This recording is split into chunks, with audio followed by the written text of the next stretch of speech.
사도행전 16장 11절로 15절까지의 말씀입니다.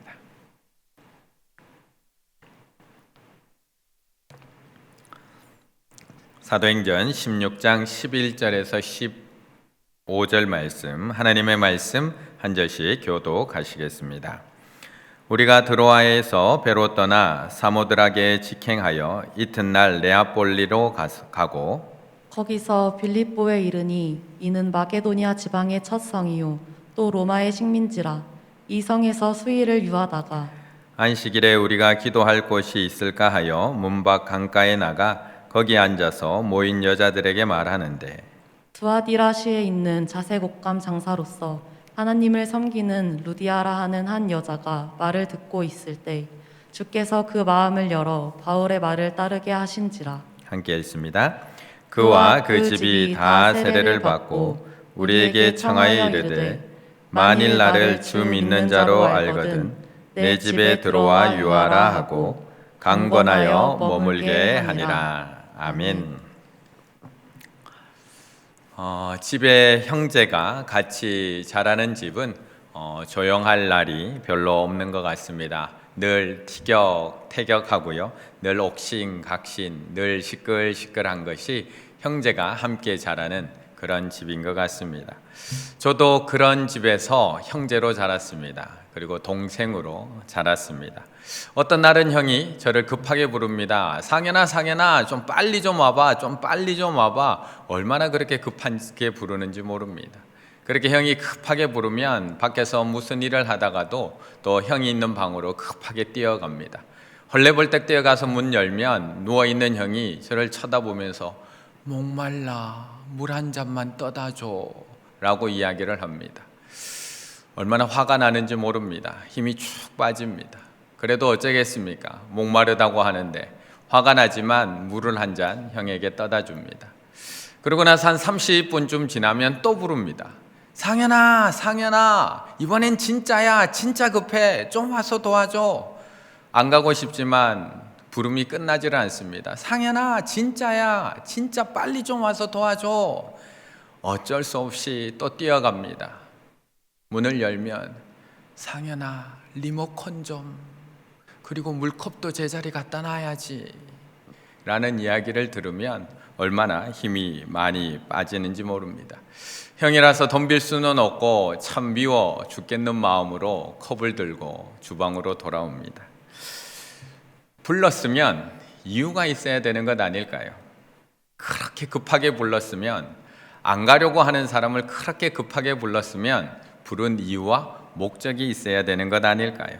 아무 일도 없습니다. 급하게 불렀는데 물 한 잔 떠다 달랍니다. 급하게 불렀는데 옆에 있는 리모컨 그거 가지러 가기 싫어서 저보고 가져다 달라고 합니다. 급하게 불렀는데 할 일이 없으면 정말 힘이 빠집니다. 그런데 오늘 본문이 딱 그런 본문입니다. 힘이 빠지는 본문. 사도 바울이 도착한 빌립보라는 도시, 바울이 오고 싶어서 온 도시가 아닙니다. 우리가 잘 알고 있듯이 사도 바울은 이번 2차 전도 여행에 빌립보, 마게도냐 쪽에 계획을 가지고 있었던 것이 아니라 소아시아 1차 선교 여행 때 다녀왔던 그 소아시아의 지역을 다시 돌며 자신이 세웠던 교회를 돌아보려고 계획하고 있었습니다. 그런데 하나님께서 막으십니다. 그리고 하나님께서 강력하게 부르십니다. 저를 불렀듯이 바울아 부르십니다. 그것이 바로 앞에 있는 10절의 말씀입니다. 10절에서 이렇게 말씀합니다. 바울이 그 환상을 보았을 때 우리가 곧 마게도냐로 떠나기를 힘쓰니 이는 하나님이 저 사람들에게 복음을 전하라고 우리를 부르신 줄로 인정함이로라. 아멘. 하나님께서 부르셨다는 겁니다. 그런데 6절부터 쭉 한번 10절까지 살펴보시면 하나님께서 얼마나 막으시고 얼마나 간절히 부르셨는지를 우리가 한눈에 알 수 있습니다. 6절, 성령이 아시아에서 말씀을 전하지 못하게 하시는 것을 막습니다. 7절, 예수의 영이 허락하지 아니하시는지라 또 막습니다. 9절, 마게도냐로 건너와 우리를 도우라 하거늘 부르기 시작을 합니다. 10절, 저 사람들에게 복음을 전하라고 우리를 부르신 줄로 인정함이라라. 이 정도 불렀으면, 이 정도로 간절하게 부르셨으면 좀 준비가 되어 있어야 되는 것 아닐까요? 이 정도로 막으시고 이 정도로 허락하지 아니하시고 이 정도로 환상을 보여주시고 이 정도로 강력하게 바울아 바울아 불렀으면 바울이 빌립보에 도착할 때쯤에는 복음을 전할 곳, 복음을 전할 사람들, 복음을 전할 모든 상황들이 다 완비되어 있어야 되는 것 아닐까요? 그런데 아무도 없습니다. 아무도 없습니다. 13절의 말씀을 함께 읽겠습니다. 13절입니다. 안식일에 우리가 기도할 곳이 있을까 하여 문 밖 강가에 나가 거기 앉아서 모인 여자들에게 말하는데. 아멘. 아무도 없습니다. 안식일이 되었는데 갈 곳이 없다고 이야기합니다. 안식일이 되었는데 갈 곳이 없다라는 얘기는 이곳에 회당이 없다라는 이 이야기입니다. 지금까지 바울이 전도했던 방식은 어느 곳에 가든지 늘 회당을 찾아갔습니다. 왜냐하면 그 회당에 가면 최소한 유대인 남자 10명이 모여 있었기 때문에 어느 지역을 가든지 회당에 가서 하나님의 복음을 전했습니다. 그래서 그 회당을 중심으로 늘 사도 바울은 복음을 전했고 그 복음에 반응하는 사람들에게 하나님의 말씀, 복음을 가르쳐 왔습니다. 그런데 이번에는 아무것도 없습니다. 분명히 하나님께서 막으셨고 예수의 영이 허락하지 아니하셨고 환상을 보여주셨고 그렇게 불러서 빌립보에 왔는데 회당 하나가 없습니다. 더 막막한 것은 회당이 없다는 것은 전할 곳이 없다는 것뿐만 아니라 유대인 남자 10명이 없다, 전할 사람이 없다는 것을 의미하는 겁니다. 이제 누구에게 복음을 전해야 될지 어디로 가야 할지 막막한 상황 앞에 놓입니다. 이제 어디로 가야 할까요? 회당도 없는데 전할 유대인들도 없는데 이제 어디에 가서 예배드리고 누구에게 복음을 전해야 할까? 그렇게 막막한 마음에 사도 바울은 기도할 곳을 찾아서 성문 밖 강가로 나아가게 됩니다. 유대인들은 회당이 없을 경우 모두가 다 강가로 나가서 정결례를 갖춘 다음에 하나님 앞에 기도하는 습관을 가지고 있었습니다. 그래서 사도 바울도 문 밖 강가로 찾아 나아갑니다. 그런데 그곳에도 남자는 보이지 않습니다. 여자들만 모여 있습니다. 그래서 어쩔 수 없이 그 여자들이 있는 곳에 앉아서 복음을 전하기 시작을 합니다. 그런데 그때 전한 그 복음에 한 여자, 한 사람이 반응하기 시작합니다.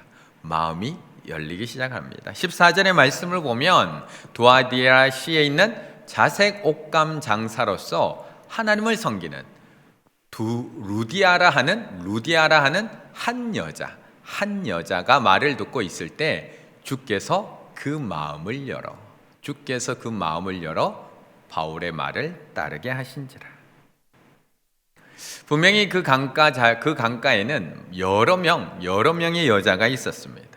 그런데 하나님께서 오늘 본문에 보면 단 한 사람, 하나님을 섬기는 루디아라 하는 한 여자, 그 여자가 바울의 말을 듣고 있을 때 주님께서 그 마음을 열어 바울의 말을 따르게 하고 계십니다.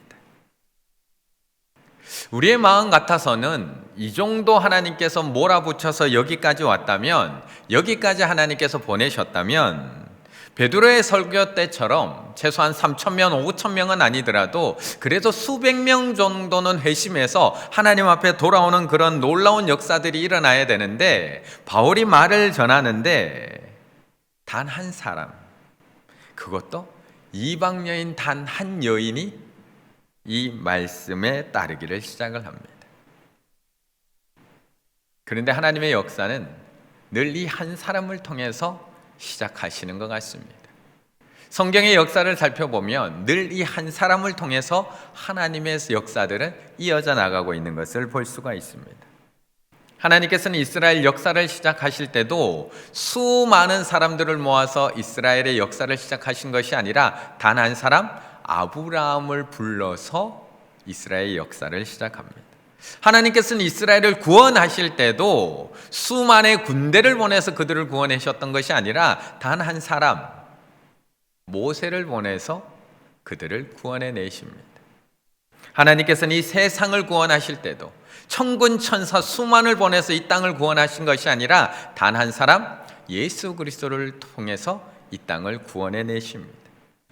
그래서 로마서 5장 19절에서는 우리에게 정확하게 이렇게 얘기합니다. 한 사람이 순종하지 아니함으로 많은 사람이 죄인 된 것 같이 한 사람이 순종하심으로 많은 사람이 의인이 되리라. 복음의 역사는 늘 한 사람으로부터 시작이 됩니다. 하나님께서 찾으시는 그 한 사람, 하나님께서 선택하신 그 한 사람, 하나님을 조용히 섬겨왔던 그 한 여인, 이방 여인 루디아 한 사람으로부터 복음의 역사는 시작되고 있습니다. 그리고 그 한 사람으로부터 시작된 복음의 역사는 한 가정을 변화시켜 나가고 있습니다. 15절의 말씀을 함께 읽겠습니다. 15절입니다. 그와 그 집이 다 세례를 받고 우리에게 청하여 이르되 만일 나를 주 믿는 자로 알거든 내 집에 들어와 유하라 하고 강권하여 머물게 하니라. 아멘. 분명히 앞에 말씀을 보게 되면 루디아의 마음은 주님께서 열어주셨습니다. 주께서 이 여인의 마음을 열어주셨습니다. 그 자리에는 분명히 여러 명의 여자가 있었는데 하나님을 섬겨온 이 루디아라는 여인을 선택하셔서 그 마음을 주님께서 열어주셨는데 그 루디아로부터 빌립보의 복음의 역사가 시작이 됩니다. 그런데 이제는 반대로 앞에는 주님께서 루디아의 마음을 열어주셨다면 이제는 반대로 루디아가 자신의 집을 하나님께 열어드리고 있습니다. 이제는 반대로 루디아가 하나님 앞에 자신의 집을 열어드립니다. 마치 마가가 자신의 다락방을 예수님께 열어드림으로 말미암아 그의 집에 120명의 제자들이 모여서 성령의 역사를 경험하고 그곳에서 교회가 시작되었듯이 오늘 루디아는 자신의 집을 열어드림으로 말미암아 그것도 아주 적극적으로 열어드림으로 말미암아 이곳에서 놀라운 교회 공동체가 시작되고 있다는 것입니다. 15절을 가만히 읽어보면 얼마나 적극적이었는지를 알 수가 있습니다. 바울이 열어달라고 이야기한 것도 아닙니다. 사실 바울은 오늘 15절을 읽어보면 극구 사양하고 있습니다. 15절이 이렇게 얘기합니다. 그와 그 집이 다 세례를 받고 우리에게 청하여 이르되, 바울이 청했던 것이 아니라 루디아가 바울에게 청하고 있습니다. 그런데 바울은 사양합니다. 이 집은 자색 옷감 장사의 집입니다. 자색 옷감 장사를 했다는 거 봐서는 꽤 괜찮은 집, 꽤 잘 사는 집입니다. 방도 여러 개 있을 것 같습니다. 집도 괜찮을 것 같습니다. 여기 머물며 복음 전하는 것 괜찮을 것 같습니다. 그런데 남편이 없는 여인입니다. 거기다가 이방 여인입니다. 그래서 이 집에 머무는 것이 그렇게 쉽지만은 마음이 편하지만은 않습니다. 그래서 극구 사양합니다. 하지만 그녀의 루디아는 멈추지 않습니다. 계속해서 강하게 요청을 합니다. 마치 강권적으로 주님께서 루디아의 마음을 열었던 것처럼 이제는 루디아가 강권적으로 바울을 권하고 있는 모습입니다. 주님께서 강권적으로 루디아의 마음을 열었는데 이제는 루디아가 강권적으로 바울의 일행을 붙들고 집에 머물게 합니다. 나를 주를 믿는 자로 여기 알거든, 나를 주 믿는 자로 알거든, 나를 이방 여인으로, 나를 그냥 한 여인으로, 나를 과부로 알고 있는 것이 아니라 이제 내가 주님을 믿는 당신들의 형제 자매된 한 그리스도인으로 알거든 내 집에 들어와 유하라 하고 강권하여 머물게 하니라.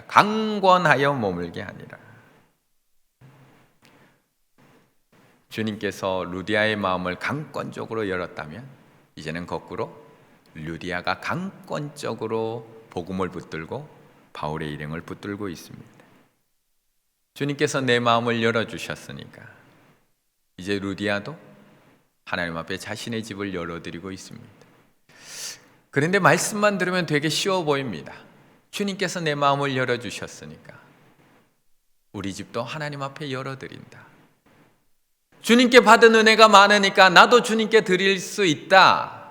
정말 그럴까요? 내일이면 또 우리가 만나게 될 여인이 한 명이 있습니다. 그 여인이 누구냐 하면 베다니의 마리아입니다. 베다니의 마리아는 주님으로부터 받은 은혜가 많아서 주님의 말씀을 듣고 은혜를 받아서 자신의 전부인 향유를 주님 앞에 열어드립니다. 주님 앞에 열어서 그 발에 부어드립니다. 하지만 3년이나 예수님을 따라다녔던 가룟 유다는 그런 마리아의 행동이 이해가 되지 않습니다. 왜 그런 낭비를 하느냐고 도리어 책망을 합니다. 그 돈이면 가난한 사람들을 얼마나 많이 도와줄 수 있는데 왜 그 돈을 거기다 쓰냐고 남으라고 책망합니다. 3년을 예수님을 따라다녀도, 3년을 주님을 따라다녀도 주님 앞에 열어드리는 일 쉽지 않은 일입니다. 내가 은혜를 받았다고 하나님 앞에 도로 드릴 수 있다? 쉽지 않은 일입니다. 그런데 오늘 루디아는 결단하고 열어드리고 있는 겁니다. 강권하여 그들을 머물게 하고 있습니다. 그리고 그 열어드린 가정을 통해서 이 빌립보의 빌립보 교회가 시작되고 있습니다. 하나님께 은혜 받는 것으로 끝나지 아니하고 하나님 앞에 나의 것을 열어드리기 시작을 할 때, 하나님께 내가 받는 것으로 만족하고 기뻐하고 끝난 것이 아니라 하나님 앞에 내가 받은 것 하나님 앞에 열어드리기 시작할 때 그 가정에서부터 교회 공동체가 시작되고 있는 것입니다. 그리고 그곳에 사람들이 하나 둘씩 모여들기 시작합니다. 40절의 말씀에 보면 두 사람이 옥에서 나와 루디아의 집에 들어가서 형제들을 만나보고 위로하고 가니라.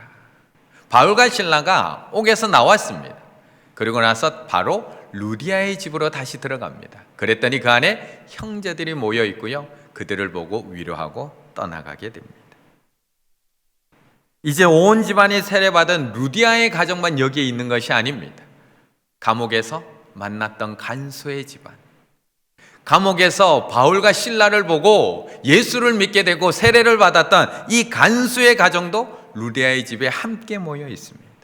엄마의 영향력으로, 엄마를 통해서 온 집안이 예수 그리스도를 믿게 된 가정과 아빠를 통해서 예수 그리스도, 온 가족이 예수 그리스도를 구주로 섬기게 된 간수의 가정이 함께 모여서 빌립보 교회가 세워지고 있는 것입니다.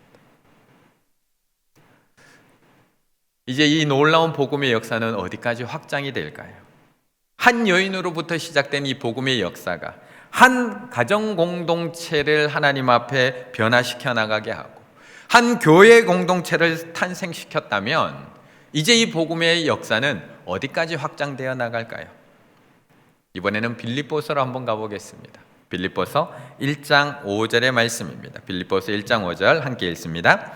너희가 첫날부터 이제까지 복음을 위한 일에 참여하고 있기 때문이라. 아멘. 하나님께서 그 마음을 열어주신 한 여인 루디아를 통해서 복음의 역사가 시작이 됩니다. 그리고 루디아가 열어드린 한 가정으로부터 빌립보 교회가 시작이 되었습니다. 그럼 이제 복음의 역사는 다 완료된 것일까요? 우리 충일교회가 1974년 5월 5일 날 시작이 됩니다. 김관목 장로님의 4층 방 3칸, 어느 한 가정에서 내어드리는 방 3칸, 그 3칸을 뚫어서 예배의 장소를 만들고 하나님 앞에서 교회가 시작이 되었습니다. 그런데 어느새 그 교회가 이렇게 커져서 이 생골길 이 자리에 하나님께서 자리 잡게 하셨고 이렇게 교훈교회로 세워주셨으며 또한 양쪽에 이렇게 신교육관, 구교육관, 원로 목사님이 처음에 구상하신 대로 주님께서 양팔을 벌리고 있는 것처럼 이렇게 아름다운 교회로 완공이 되었습니다. 그렇다면 이제 복음의 역사는 끝난 것일까요? 이제 교회가 이렇게 든든히 섰다면 하나님의 나라는 더 이상 완성된 걸로 이것으로 끝난 것일까요? 한 사람으로 시작된 복음의 역사가 가정 공동체로, 교회 공동체로 이어졌습니다. 그리고 그 빌립보 교회는 아주 건강한 교회가 되었습니다. 하지만 이 빌립보 교회는 처음에 루디아가 했던 것처럼 그 열어드림의 사역을 멈추지 않고 있습니다. 우리 교회가 든든히 선 것만으로 만족하고 더 이상 열어드림을 멈췄던 것이 아니라 루디아가 열어드렸던, 하나님 앞에 열어드렸던 그 사역들을 계속해서 이어나가고 있습니다. 계속해서 사도 바울의 사역을 지지하고 있고 하나님 나라의 완성을 위해서 여전히 내어드림의 사역들을 계속하고 있는 것입니다. 우리가 방금 읽은 이 빌립보서는 사도 바울이 3차 선교 여행 때 쓴 편지입니다. 3차 선교 여행 때 감옥에 갇힌 후에 빌립보 교인들을 향해 썼던 편지가 이 빌립보서입니다. 빌립보서 1장 1절이 이렇게 시작을 합니다. 함께 읽습니다. 그리스도 예수의 종 바울과 디모데는 그리스도 예수 안에서 빌립보에 사는 모든 성도와 또한 감독들과 집사들에게 편지하노니.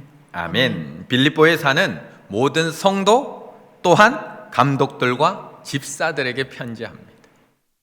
빌립보 교회가 이제 우리 충일교회처럼 든든히 선 조직교회가 되었다는 얘기입니다. 감독도 있고요, 집사도 있고요. 이제는 든든히 선 교회가 되었다는 겁니다. 루디아의 열어드림을 통해서 이렇게 건강한 교회가 될 수 있었습니다. 그런데 우리가 아까 읽었던 5절의 말씀 뭐라고 얘기하느냐? 너희가 첫날부터 이제까지 복음을 위한 일에 참여하고 있기 때문이라. 복음을 위한 일에 여전히 참여하고 있기 때문이라. 첫날부터 지금까지. 루디아를 통해서 가정을 열어드린 그 첫날부터, 그 가정을 통해서 교회가 세워지고 난 그 첫날부터 이제까지 복음의 일을 위해서 여전히 너희가 그 사역을 멈추지 않고 있다는 겁니다. 나 하나 구원받는 것으로, 그 기쁜 것으로 끝난 거 멈춘 것이 아니라 지금까지 우리 가정 변화된 것으로 만족하면서 우리 가정 구원받았어, 그것으로 끝난 것이 아니라 교회가 세워지고 나서 이제 우리 교회 세웠잖아, 이렇게 든든히 세웠잖아, 이제 교육관도 다 지었잖아, 여기서 끝난 것이 아니라 지금도 여전히 하나님의 나라의 확장을 위해서, 완성을 위해서, 그 공동체를 위해서 여전히 열어드리고 있다는 겁니다. 여전히 내어드리고 있다는 겁니다. 왜요? 공동체의 목적지는 교회가 아니라 하나님 나라이기 때문에 그렇습니다. 교회 공동체가 완성되는 것이 목적이 아니라 하나님 나라의 공동체, 하나님 나라가 완성되는 것, 그것이 이루어지는 것까지 우리는 달려가야 하기 때문에 그렇습니다. 그래서 빌립보 교회는 자신들도 힘들지만 여전히 바울의 사역에 동참하고 있고 하나님 나라의 완성을 위해서 여전히 자신의 것을 열어드림으로 하나님 앞에 내어드리고 있는 것입니다. 그래서 빌립보서 4장 15절 제일 마지막 쯤에 가면 이렇게 이야기를 합니다. 빌립보 사람들아, 너희도 알거니 복음의 시초에 내가 마게도냐를 떠날 때에 주고받은 내 일에 참여한 교회가 너희 외에는 아무도 없었느니라. 너희 외에는 아무도 없었느니라. 빌립보 교회 밖에 없었다는 겁니다. 한 교회 밖에 없었다는 겁니다. 하나님께는 한 사람이면 충분합니다. 하나님께는 한 가정이면 충분합니다. 하나님께는 한 교회이면 충분합니다. 하나님의 일에 참여하는 한 교회이면 충분하다는 겁니다. 그래서 하나님은 오늘도 이 복음의 공동체를 세워나갈 한 사람을 찾고 계십니다. 하나님을 섬기는 한 사람, 하나님의 말씀을 온전히 붙들고 있는 한 사람, 하나님께 자신의 집을 열어드릴 수 있는 한 가정, 그리고 하나님의 나라를 위하여 오늘도 나도 힘들지만 하나님 앞에 열어드리고 내어드릴 수 있는 한 교회. 하나님께서는 그 한 사람, 한 가정, 한 교회를 찾고 계십니다. 누가 그 한 사람이 되시겠습니까? 어느 가정이 그 한 가정이 되시겠습니까? 이 땅의 어느 교회가 그 한 교회가 되시겠습니까? 2021년을 하나님 앞에 기도로 시작하며 우리는 그 부분을 하나님 앞에 결단하고 기도하며 출발했으면 좋겠습니다. 저희 가정이 우리 가족 구원받은 것으로 만족하지 않고 정말 교회를 위해서라면 우리 가정을 열어서 드릴 수 있는 그런 가정이 되기 원합니다. 내가 그 한 사람 되기 원합니다. 하나님이 찾으시는 그 한 사람, 하나님을 온전히 섬기는 그 한 사람, 하나님을 조용히 끝까지 섬길 수 있는 그 한 사람, 내 것을 내어드릴 수 있는 그 한 사람. 더 나아가서는 우리 충일교회가 지금까지 잘해왔지만 끝까지 코로나로 인해서 우리 교회라고 뭐가 안 힘들겠습니까? 왜 안 힘들겠습니까? 우리 교회도 형편이 어렵고 힘들지만 하지만 하나님의 구원 사역, 하나님 나라의 확장을 위해서라면 내어드릴 수 있고 열어드릴 수 있는 그 한 교회, 그 교회의 공동체가 되겠습니다. 우리가 결단하며 나아가야 될 것입니다.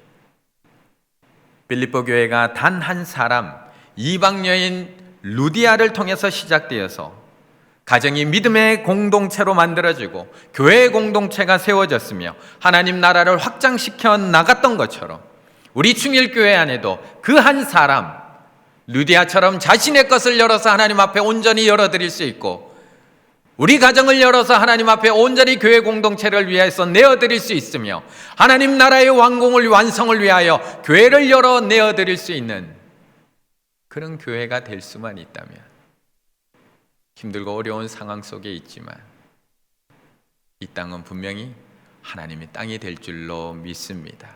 우리 충일교회 가운데 정말 나를 하나님 앞에 온전히 열어드릴 수 있는 루디아로 가득 차고 넘치는 2021년 올 한 해가 되시기를 간절히 바라겠습니다.